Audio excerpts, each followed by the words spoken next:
Alexander Burns is Politico's senior executive editor, North America. He was previously Politico's head of news. He has covered elections and political power across the U.S. for over a decade and co-wrote a best-selling book about Donald Trump and Joe Biden. Ottawa. When Donald Trump won a new term in the White House, Danielle Smith joined the parade of foreign leaders visiting Mar-a-Lago to honor the president-elect. The populist premier of Alberta, Smith enjoyed lively relationships across the American right, even hosting Tucker Carlson in Western Canada in 2024.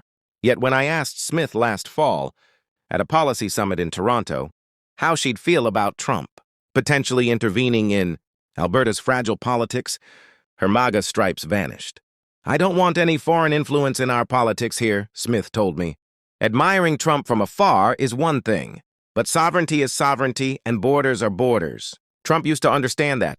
A decade ago, Trump waged his first-ever political campaign as a nationalist crusader, demanding harder borders and more muscular American sovereignty. When the United Kingdom held its 2016 referendum on leaving the European Union, the 10-year anniversary is in a few days. Trump cheered it on and crowned himself Mr. Brexit. In his second term, Trump's grasp of nationalist politics has slipped. He has underestimated the power of patriotism and national pride in countries other than his own. This serial miscalculation has undermined Trump's trade wars and military adventures, aggravated the cost of living crisis, weakened the Republican Party, and battered Trump's bonds with the global right. It began even before Trump's inauguration in 2025, with his campaign of bullying against Canada, the belittling taunts and tariff threats he aimed at. Justin Trudeau that winter did not scare America's neighbor into prostration. They inspired a patriotic backlash and created a new prime minister, Mark Carney, who preaches middle power resistance to American economic domination. In Ukraine, Trump's bid to push the country into a flimsy peace deal, while dressing down Volodymyr Zelensky in the Oval Office and grabbing for a share of Ukraine's mineral wealth, was such an insult to Ukrainian sovereignty that Zelensky, even at a political low ebb, faced no consequences for rejecting the terms.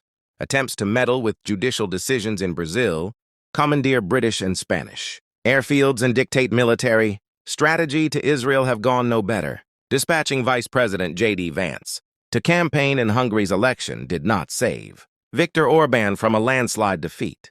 Perhaps most damaging to Trump, his expectation that he could decapitate Iran's leadership, blast the country into submission and install a compliant proxy, all without using ground troops, led to a months-long stalemate that spiked energy prices and sapped the global economy. It should not surprise any nationalist leader that Iran's generals and clerics preferred months of American bombing over quick subjugation. So why does Trump seem lost in these political currents? Somewhere between railing against OPEC in the 1980s, applauding Brexit in 2016, and winning the presidency in 2024, Trump started blurring the difference between a right-wing politics that insists on putting national identity above international institutions, and a purely American variant that wants to replace resolutions from the United Nations with edicts from Truth Social.